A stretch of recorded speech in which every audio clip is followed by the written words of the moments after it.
दो अंग्रेजन भाभी की मोमोज बेचने वाली गरीब काली नंद। वंशिका खाना पकाकर लाती है और अपने दोनों भाइयों को परोसती है। कमलेश भैया देखिए, मैंने आपके लिए भरवा भिंडी बनाई है, और हितेश भैया आपके लिए आलू टमाटर की सब्जी। आपको बहुत पसंद है ना? हाँ मेरी बहन, हम दोनों को पसंद है, पर आज तूने हम दोनों की पसंद का कैसे बना दिया? बहुत परेशान हो जाती है ना घर का अकेले काम करके। माँ बाबूजी होते तो तुझे इतनी कम उम्र में घर नहीं संभालना पड़ता। सही बोला भैया आपने, हमारी छोटी बहन बड़ी हो गई है। भैया लेकिन तू चिंता मत कर, हम दोनों ने तेरे लिए भाभी ढूंढ ली है, और वो भी ऐसी वैसी नहीं, अंग्रेजन। हाँ, फिर तुझे परेशान होने की कोई जरूरत नहीं है। तेरी भाभी तुझे बिठाकर खिलाएगी और तेरी मदद भी करेगी। सच्ची भैया, आप मेरे लिए अंग्रेजन भाभी ला रहे हो? ये तो बहुत अच्छी बात है। अगले महीने ही हम शादी कर रहे हैं। ये ले पैसे, अपने लिए शॉपिंग कर लेना, जो भी तुझे चाहिए। जी भैया। आजा तू भी हमारे साथ खाना खा गर्मा गर्म। फिर भाई बहन मिलकर खाना खाते हैं और अगले महीने ही दोनों भाई कमलेश और हितेश अपनी अंग्रेजन गर्लफ्रेंड आलिया और सोफिया से शादी कर लेते हैं, जहां काली नंद दोनों अंग्रेजन भाभियों का गृह प्रवेश करती है। नमस्ते भाभी, अब माँ तो है नहीं, तो ये रस्म मुझे निभानी पड़ी। और भैया, एक रस्म और है, दरवाजा रोकने की। चलिए चलिए, शगुन निकालिए। हाँ हाँ बिल्कुल, ये तो तेरा जन्म सिद्ध अधिकार है। ये ले। हाँ ले। ये बल्ले बल्ले। आइए भाभी, आप दोनों इसमें पैर रखकर अपनी छाप छोड़ दीजिए। अब वो पता नहीं कैसी कैसी रस्म निभानी पड़ेगी। या आलिया, पर एक बात बताइए, आप इतनी खाली कैसे रह गई? हम इतनी गौरी और नंद ऐसी मिल गई। वही तो, देखो कितनी खाली सी है हमारी नंद। स्टॉप आलिया, मैं अपनी बहन से बहुत प्यार करता हूँ, तुम उसे ऐसा नहीं बोल सकती हो। हाँ सोफिया, इस बात का तुम्हें भी ध्यान होना चाहिए। कूल डाउन, आप दोनों परेशान मत होइए, बस छोटा सा मजाक था ये। कोई बात नहीं भाभी, मुझे बुरा नहीं लगा। फिर दोनों अंग्रेजन भाभियां आलते की थाली में पैर रखकर घर में अपनी छाप छोड़ देती हैं और अपने रूम में चली जाती हैं। अगले दिन दोनों भाभियां वेस्टर्न कपड़ों में तैयार होकर खाना बनाती हैं, तभी वंशिका आती है। अरे भाभी, आपको अकेले काम करने की क्या जरूरत है? मुझे बताइए, मैं आपकी मदद करवा देती हूँ। तुम क्या मदद करवाओगे? कहीं हमारा खाना तुम्हारी वजह से जल गया तो? क्योंकि तुम खाली कलूटी सी हो। वही तो, हम दोनों बड़ी मुश्किल से खाना बना रहे हैं, अगर खराब हुआ तो हम दोनों तुम्हें छोड़ेंगे नहीं। अपनी खाली सूरत लेकर चली जाओ। ये सुनकर वंशिका रोते हुए अपने कमरे में चली जाती है और दोनों अंग्रेजन अपने पतियों को खाना बनाकर खिला देती हैं। वक्त गुजरता है और दोनों अंग्रेजन भाभियां अपनी नंद को कालेपन का ताना देने का एक भी मौका नहीं छोड़ती थी और घर के काम भी अधिकतर वंशिका से ही करवाया करती थी। वहीं दूसरी ओर दोनों भाइयों का काम कुछ महीनों से ठीक नहीं चल रहा था और अब दोनों की नौकरी छूट गई थी, जिससे घर की आर्थिक स्थिति खराब हो गई थी और वो एक छोटी सी झोपड़ी में रहने लगे। एक दिन सोफिया खाना बना रही थी, तभी सिलेंडर खत्म हो जाता है। Oh God, cylinder is empty. How to make food for all of us. अब वो उनको ब्रेकफास्ट भी बनाकर देना है और घर में पैसे भी नहीं है, दूसरा सिलेंडर कहाँ से आएगा? वही तो, अब इस घर में गरीबी के दिन देखने पड़ेंगे। भाभी, आप दोनों परेशान मत होइए, मैं चूल्हा बना देती हूँ। घर में पैसे नहीं है, सिलेंडर तो आ नहीं सकता, तो यही ठीक रहेगा। पर हमें चूल्हे पर खाना बनाना नहीं आता है, यू नो ना। और उस चूल्हे पर बैठकर हम तुम्हारी तरह खाली नहीं होना चाहते हैं। डोंट वरी भाभी, मैं बना लूंगी खाना, मुझे चूल्हे पर खाना बनाना आता है।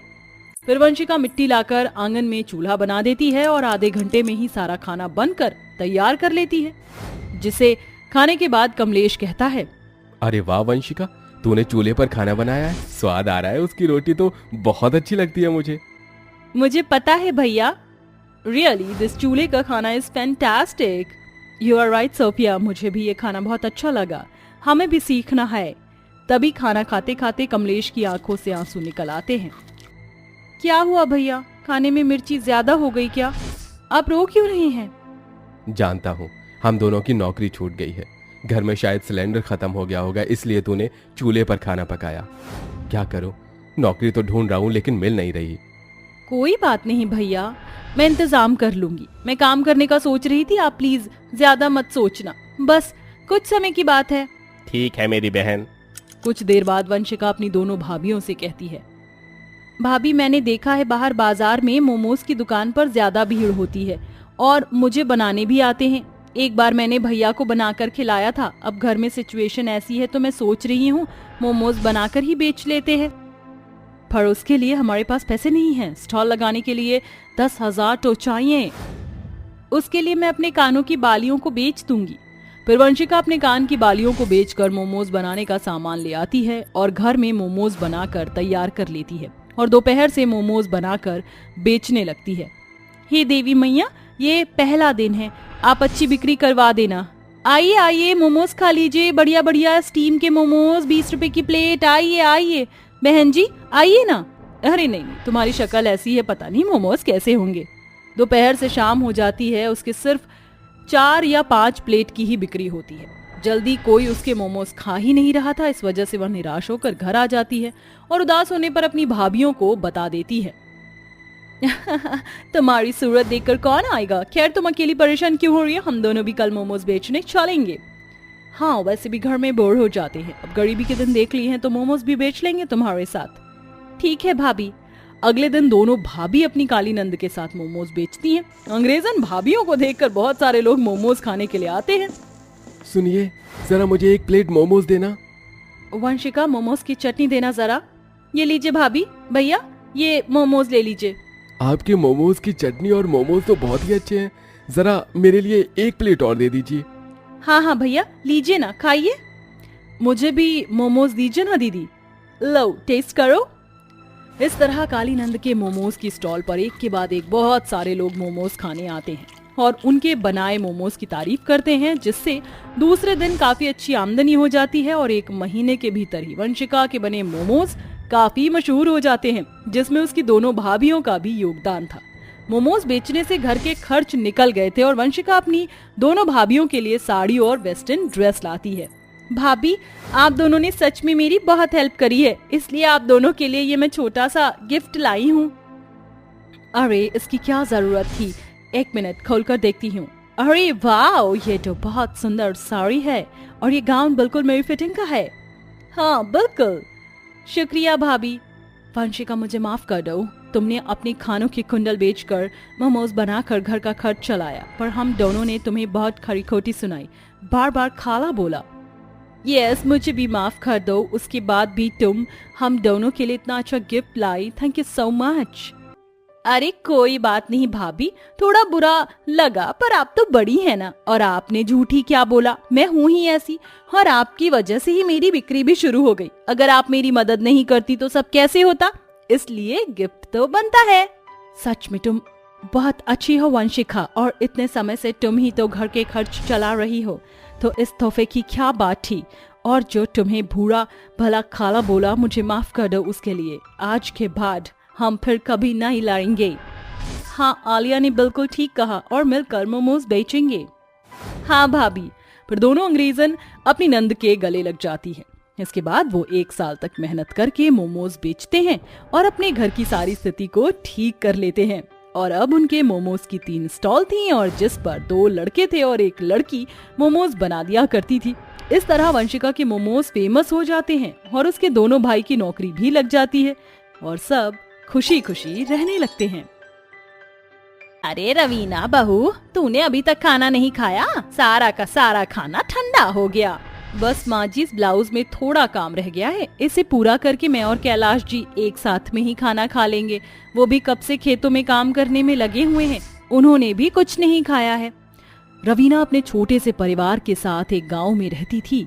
रवीना के परिवार में रवीना का पति कैलाश, ससुर अमरनाथ और सास कुंती रहती थी। रवीना का पति कैलाश अपने खेतों में खेती करके अपने घर का गुजारा करता था। वहीं रवीना भी गांव वालों के कपड़े सिलकर अपने पति का घर का खर्च चलाने में मदद करती है। बाबूजी, इस बार तो फसल काफी अच्छी हुई है। पत्ता गोभी, फूल गोभी, प्याज, मिर्ची, भिंडी, ये सारी सब्जियां खूब अच्छी से होगी हैं। इस बार तो सरकार से काफी अच्छा पैसा मिलेगा मुझे। इस बार तो मैं अपनी टूटी हुई छत ठीक करवा कर ही रहूंगा। फिर देखना, आप बरसात के मौसम में हमें कभी भी परेशानी नहीं होगी। कैलाश इस साल हुई अपनी अच्छी फसल के लिए बहुत ज्यादा खुश होता है। ऐसे ही कुछ दिन गुजर जाते हैं और एक शाम अचानक बारिश शुरू हो जाती है। ये बेमौसम की बारिश से कैलाश और उसका परिवार बहुत परेशान होता है। बारिश इतनी तेज होती है कि रुकने का नाम ही नहीं लेती है। अब बारिश रुकती है और कैलाश अपने खेतों में जाता है तो देखता है कि उसकी आधी से ज्यादा सब्जियां बेकार हो चुकी हैं, जिसे देखकर कैलाश बहुत रोता है और रोते हुए अपने घर आता है। माँ, भगवान हमेशा हम गरीबों के साथ ही ऐसा क्यों करता है? मेरी आधी से ज्यादा सब्जियां खराब हो चुकी हैं। अब जो सब्जियां बची हैं उनके सरकार तो मुझे बहुत ही कम पैसे देगी। आप फिक्र मत करिए, भगवान सब ठीक करेंगे। रवीना अपने पति कैलाश को बहुत समझाती है, लेकिन कैलाश इस हादसे की वजह से गम में डूब जाता है और पूरा दिन घर में ही बैठा रहता है। वहीं अमरनाथ की भी तबीयत खराब रहती है, इसलिए अब घर की सारी जिम्मेदारियां रवीना के कंधों पर ही आ जाती हैं। ये क्या, आटा तो थोड़ा सा ही बचा है, इतने से आटे में हम सब लोग क्या खाएंगे? और चावल भी खत्म हो गए हैं, आंगन में तो बस बची हुई सब्जी है। अब मैं क्या करूं? ऐसे ही चलता रहा तो हम सब लोग तो खाना खाने के भी मोहताज हो जाएंगे। अब शायद मुझे ही कुछ करना पड़ेगा। रवीना बचे हुए आटे की रोटी बनाती है और एक एक रोटी सबको देती है। खाना खाने के बाद रवीना इस बारे में अपने परिवार से बात करती है। माँ जी, मेरी सिलाई से जो पैसे मुझे मिलते हैं उससे घर का खर्च निकालना बहुत ही मुश्किल हो जाता है और इन्हें अब कहीं पर काम भी नहीं मिल रहा। घर में राशन की कमी होने लग गई है। अगर ऐसा ही रहा तो हम सब लोग खाने के लिए भी मोहताज हो जाएंगे। इसलिए मैं सोच रही थी कि मैं पूरे दिन में आधे समय में लोगों के कपड़े सिया करूंगी और जो सब्जियां बच गई हैं उन्हें ले जाकर मंडी में बेचूंगी। इससे ठीक ठाक पैसे तो मिल ही जाएंगे और घर का गुजारा भी हो जाएगा। रवीना, मुझे माफ कर दो, मेरी वजह से तुम्हें क्या क्या करना पड़ रहा है। मैंने कई जगह पर कोशिश की लेकिन मुझे कहीं पर भी काम नहीं मिल रहा है। ऊपर से इस साल जो हुआ उसका गम भी मुझे खाए जा रहा है। आप फिक्र मत करिए, जो हुआ उसे हम बदल नहीं सकते, लेकिन अपने आने वाले कल को तो ठीक कर सकते हैं ना। अगले दिन होते ही रवीना अपने गांव वालों के कपड़े सिलने के लिए बैठ जाती है और आधा दिन कपड़े सिलने के बाद सब्जियों को ठेले पर रखकर उन्हें बाजार में बेचने के लिए निकल जाती है। रवीना आधा दिन बैठकर कपड़े सिलती और आधा दिन मंडी में ले जाकर सब्जियां बेचती। ऐसे ही समय गुजरता रहता है। एक दिन रवीना रोज की तरह मंडी में सब्जी बेच ही रही होती है कि तभी वो देखती है कि एक बड़ी सी गाड़ी में से एक लड़का और एक लड़की उतरते हैं और उन्होंने बहुत अच्छे और फैशनेबल कपड़े पहने होते हैं और वो आपस में बात कर रहे होते हैं। रित्स, मुझे तो कुछ समझ नहीं आ रहा। फैशन शो स्टार्ट होने वाला है और अभी तक हमने डिसाइड नहीं किया कि हम अपने मॉडल को क्या पहनाएंगे। इस साल इस फैशन शो का अवार्ड हमारी टीम को मिलना चाहिए, जैसे हर साल से मिलता आ रहा है। यस केवी, लेकिन हमारे पास तो कोई डिजाइन ही नहीं है। हमारे डिजाइनर भी इस चीज को लेकर काफी परेशान हैं। अब हम लोग क्या करें? रवीना केवी और रिट्स की सारी बातें सुन लेती है, जिसे सुनकर वो मन ही मन सोचती है, ये तो सच में बहुत बड़ी परेशानी है। इनके लिए आजकल तो हर कोई अलग अलग तरह के कपड़े पहनता है। मैंने तो ऐसे ऐसे डिजाइन देखे हैं जिसे सोचना ही बहुत मुश्किल है। जब मैं छोटी थी तो मेरी टीचर ने मुझे बताया था कि कैसे हमारे पूर्वज जब उनके पास कपड़े नहीं होते थे तो पत्तों से बने हुए कपड़े पहनते थे। उस जमाने के कपड़े और आज के जमाने के कपड़ों में तो काफी अंतर आ गया है। रवीना मन ही मन ये सोच रही होती है कि तभी रवीना की नजर उसके ठेले में रखी सब्जियों पर जाती है, जिसे देखकर रवीना कहती है, अरे क्यों ना मैं इन सब्जियों से ही कपड़े बनाऊं। इन हरे और पत्तेदार सब्जियों से कपड़े बनाकर मैं इन लोगों को दूंगी। क्या पता इन लोगों को मेरी सब्जियों के बनाए हुए कपड़े पसंद आ जाएं। रवीना जल्दी से अपनी सब्जियों का ठेला लेकर घर जाती है और उन सब्जियों में से पत्ता गोभी, प्याज, मूली के पत्ते, पालक के पत्ते, मिर्ची को इकट्ठा करती है और उन सब को एक कपड़े की सहायता से जोड़कर सिलाई मशीन से सिल देती है। और पूरे 6 घंटे की मेहनत के बाद रवीना का सब्जियों का ब्राइडल लहंगा बनकर तैयार हो जाता है। रवीना अगले दिन होते ही उस सब्जियों के ब्राइडल लहंगे को दोबारा उस बाजार में लेकर जाती है और उन फैशन डिजाइनर का वेट करती है। जैसे ही केवी और रिट्स वहां आते हैं तो रवीना सब्जियों का लहंगा लेकर उनके पास जाती है। सुनिए। जी हाँ, बोलिए, कुछ काम था आपको हमसे? मेरा नाम रवीना है और मैं एक दर्जी हूँ। पूरे दिन में मैं आधे दिन कपड़े सिलती हूँ और आधा दिन में मैं सब्जी बेचती हूँ। जब मैं कल सब्जी बेच रही थी तो कल मैंने आपकी और उनकी बात सुनी थी। आप लोग किसी फैशन शो के बारे में बात कर रहे थे और आप लोगों के पास अपने मॉडल को पहनाने के लिए कोई नए डिजाइन के कपड़े भी नहीं है, इसलिए मैंने अपनी सब्जियों से ही ये सब्जियों का ब्राइडल लहंगा बनाया है। क्या सब्जियों का ब्राइडल लहंगा? ये कहकर केवी और रेड्स रवीना का खूब मजाक उड़ाते हैं और उसकी सब्जियों की ब्राइडल लहंगे पर हंसते हैं। अगर मेरी मॉडल या सब्जियों का ब्राइडल लहंगा पहनकर रैंप पर जाएंगी तो लोग उन्हें इसी लहंगे की सब्जियों से मारेंगे। ऐसा नहीं है, मुझे पूरा यकीन है कि सब्जियों का ब्राइडल लहंगा और सब्जियों से बने हुए कपड़े लोगों को काफी पसंद आएंगे। आप जरा सोचिए, पुराने समय में जब हमारे पूर्वजों के पास कपड़े नहीं हुआ करते थे तो वो पत्तों के ही कपड़े पहना करते थे। वैसे केवी ये ठीक कह रही है, हम इसका सब्जियों का ब्राइडल लहंगा ले जाकर आलोक सर को दिखाते हैं, शायद उन्हें ये पसंद आ जाए। केवी और रेड्स रवीना से उसकी सब्जियों से बना ब्राइडल लहंगे को लेकर अपने साथ ले जाते हैं और अपने सीनियर आलोक से ये सारी बातें करके उन्हें वो सब्जियों का ब्राइडल लहंगा दिखाते हैं। वाओ, आज तक मैंने हर तरह के ड्रेस देखे, लेकिन सब्जियों के बने ड्रेस मैंने आज तक नहीं देखे। इस साल हमारी मॉडल इन सब्जियों के बने हुए ड्रेस को ही पहनेगी। तुम जाओ, जल्दी से उस लेडी को यहाँ लेकर आओ। अब वो लेडी ही हमारे मॉडल के लिए ये सब्जियों की ड्रेस बनाएगी। रिट्स और केवी जल्दी से उस बाजार में जाते हैं और लोगों से रवीना के घर का पता पूछते हैं। कुछ देर में वो लोग रवीना के घर पहुंच जाते हैं। आप लोग यहाँ? आपका बना हुआ सब्जियों का ब्राइडल लहंगा हमारे सीनियर को बहुत ज्यादा पसंद आया और वो चाहते हैं कि इस साल हमारे फैशन शो में हमारी मॉडल आपके ही हाथ के बने हुए सब्जियों की ड्रेस पहने।